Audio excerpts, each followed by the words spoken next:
I mean, it's kind of... Oh, no. Oh, no. Terrible news. Terrible news. It's time for another edition of the Nintendo News Roundup. I'm so sorry. Rumors are swirling about a September Nintendo Direct. I don't even know if this comes from any one specific place. I think it's just the fact that basically every year we've been getting a Direct, well, for like the last 5 years, a Direct in September.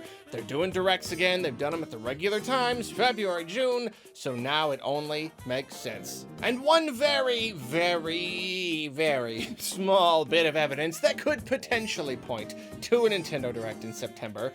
The Monolith Soft website has announced that it is going down for maintenance on September 8th. Apparently the last time this happened was in 2017. Need I remind you, 2017 is when they last released their most recent new game, Xenoblade Chronicles 2, unless you count Torna, but that's, well, it's standalone, but it's also DLC. Whatever, I'm gonna say this is definite proof that we're definitely gonna get something. No, it could absolutely be nothing, but it could be something. September 8th, if we do get a Nintendo Direct, that will be, I mean, probably only a few days before it, so I guess it's one of those things, we just gotta wait, like, I don't know, a week? Not even a week? Oh boy, I'm excited. Well, here's something, this is a lot more solid. There are also rumors going around that we're gonna be getting Game Boy and Game Boy Color games on NSO. Noted quote-unquote leaker Nate Drake seems to think this is the case, and I would normally take that with a very big grain of salt, but apparently Nintendo Life confirms that they have also had multiple other sources tell them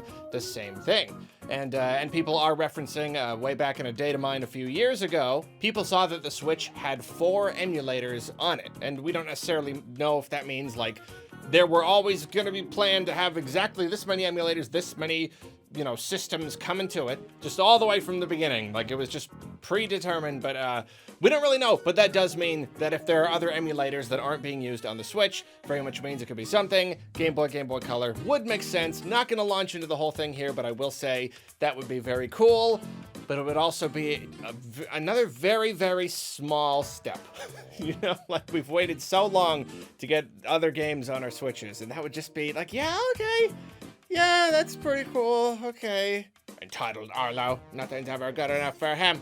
Pokemon Company announced a brand new Pokemon anime series. They're calling it just a series. It seems to be a mini-series. That's kind of what I assume. It's gonna have 8 episodes, and each one is basically gonna be a little story set within a different region of the Pokemon universe that we have explored so far. There are going to be familiar characters and whatnot. You know, in the little trailer, you can see, like, Leon and stuff. And I gotta say, from what we see here, it looks pretty cool. I feel like the more they distance themselves from the main anime, it's like the more creative they get. Or just, I don't even just like the animation and stuff, and all these little, like, one-offs. I guess because they have more time to make them and they're not like, oh, this is a show and it comes out this often, it just seems like all these side projects look really cool. The animation is really nice. I mean, the animation in the main series isn't necessarily bad or anything. I don't know, just these really interest me. Like, I like the idea of Pokemon anime. I just want to get away from Ash and Pikachu. I want them to explore new things. So yeah, it looks pretty cool. And I really gotta say, they're really doing this anniversary thing. Like, really doing it. They're not just like, oh, here's a couple little things, that's it. Like, no, like, it is never ending, the stuff that we're getting. Even just this right here. 8 episodes of an anime, each one in a different region. It's just like, it's such a celebratory, retrospective kind of thing. I don't know, it's really cool. They're really doing it. So put this on the long list of things that are completely inevitable, and yet I just didn't think to predict for some reason. Out of the blue, Nintendo announced a new Brain Academy game. Big Brain Academy, Brain versus Brain. And I mean, it's so obvious, it makes all the sense in the world. It's on the Switch, and the Switch is a big multiplayer thing, so it's like, you know, Brain Age or Brain Training or whatever, except multiplayer. There's a big multiplayer element. You can download ghost data from other people and race in the puzzles against them. You can play with people on the same Switch. This whole thing. Coming this December. I've never played any of these games because I'm not smart, but you're supposed to play it to get smart, but then I'm just so intimidated that it's going to tell me how dumb I am, so I just, your brain age is -5. I don't want it to insult me, so I don't. That's cool, though. Niantic has issued an official statement about the whole Pokemon Go debacle, you know, the players demanding changes or not changes in Pokemon Go, being like, okay, we're gonna assemble a task force about this.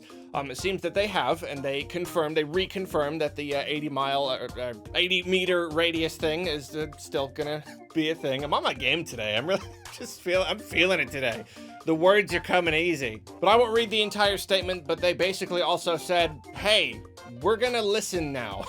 Like, that's kind of the gist of it. It's just like, we're going to be regularly talking with people in the Pokemon Go community, the players, open dialogue, regular meetings to figure out what it is you all want, and we're gonna listen to it. And it's like, yeah, it's frustrating that you wouldn't have done that in the first place, especially if that story from a few weeks or a month ago about an ex-employee just saying, like, nobody wanted to hear criticism. Nobody at the company wanted to make any effort to improve or listen to what the players were. Like, yeah, that's frustrating. But if it's true that they finally were like, you know what, this was the kick in the rear they needed, it's silly to not listen, it's silly to not try to really improve the game, then that's good. That's a good thing. A few more bits of Pokemon news. A while back, the Wand Company started creating these really expensive, but really fancy, really awesome Pokeball replicas. And it's probably too expensive for my blood, but it's definitely one of those bits of merchandise that I'm like, yeah, I like that. I don't know why, but I like that. They had Pokeball, they had Great Ball, and now they're finally releasing the Ultra Ball. And apparently, if you live in the UK, you can purchase the entire set at My Nintendo. So that's pretty cool if you want to spend a whole bunch of money on some Pokeballs. Pokemon Company has filed trademarks for Time Gazer and Space Juggler. This is obviously something related to Diamond and Pearl. As many people point out, it is very likely something to do with the TCG, not necessarily any of the games. I could definitely see that happening. Big giant Ditto beanbag chair. Awesome. I love it. Tell me you don't want to hug that Ditto. I want to hug that Ditto. It's all like stretched. It's all like up. It's almost like it's reaching up to give you a hug. I love it. Some other merchandise stuff. Mario Jammies.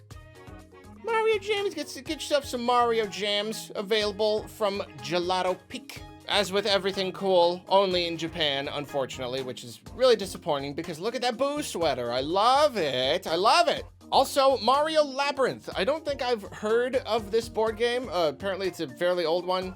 Labyrinth, but it's Mario Labyrinth. I like the look of it. I really do. Make a little dungeon thing. I might get this. I feel like my nephew and I would have fun playing with this. I'm probably gonna get it. On the latest episode of the Nintendo Minute, Kit and Krista showed off Warioware's multiplayer, which is very cool because it's a very big component of the game. So they kind of went a little more in depth, let us know what it's gonna be like. And recently, Nintendo confirmed that WarioWare Get It Together is gonna have over 200 microgames. So you got 200 microgames or more, and each one can be played with any character, and it can also be played with multiple characters through multiplayer. That's a lot of replayability right there. That is a lot of different ways to play those games. That's pretty cool. More episodes of Harudas Bar have hit the internet, giving us more little tidbits about Sakurai's life and works. He did a little, talked a little bit about like Kid Icarus Uprising and that kind of stuff. But apparently he's aware that people quite often worry about his health. We do, especially when, we hear about all of these stories, just scary stories about him hurting himself and going to work with IVs and all that stuff. But he wanted to assure everyone that he's doing fine. And he goes into a little bit more depth about his the weird arm condition that he had. Lots of good stuff in these Harudas Bar episodes. Go check them out. So if you're anything like me, YouTube has been aggressively recommending this video to you. An acapella group goes by Maytree has made a very fun little video here recreating just a bunch of different like Nintendo console noises, like startup sounds and stuff like that. It's fun. Just go, I don't know, go look at it, go listen to it. Sometimes News Roundup's just about news, sometimes it's about fun stuff. You gotta have both. Similarly, a modder by the name of Elijah Koma has imported a bunch of Mario Kart tracks into Microsoft Flight Simulator because why not? Because why not? In more because why not news, look at this. Tom VDCR has taken an old like Pokédex toy and modded the heck out of it and basically turned it into a functioning DS.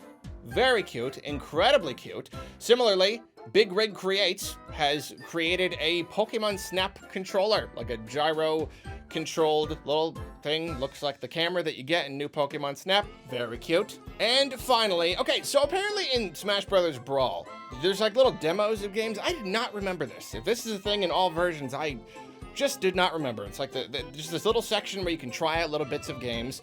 But apparently it was easier for them to just dump the full ROMs of the games on there and just set a time limit. Meaning the entirety of games like Ocarina of Time were just sitting there in Brawl. Well, a speedrunner by the name of Save State has beaten Ocarina of Time inside of Super Smash Bros. Brawl before the timer ran out, like before the game stopped him.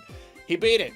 Beat the whole thing. 4 minutes and 38 seconds. I mean, you know, obviously using a lot of crazy, glitchy speedrunning techniques and all that, but I think it's just funny. That's another, like, because it's there. Like, that was a mountain to climb. Beating Ocarina of Time in those 5 minutes. That was just a thing, and someone had to do it. I love it. Well, that is it for a relatively brief, snappy, zippy edition of the Nintendo News Roundup, which is funny because there were actually some pretty good stories in there. You know, you got the rumors about the Game Boy and everything like that, but I don't know, you know, you don't have to stretch it out every time, so it's okay for it to be kind of short. It's all right. So thank you for watching, and also goodbye.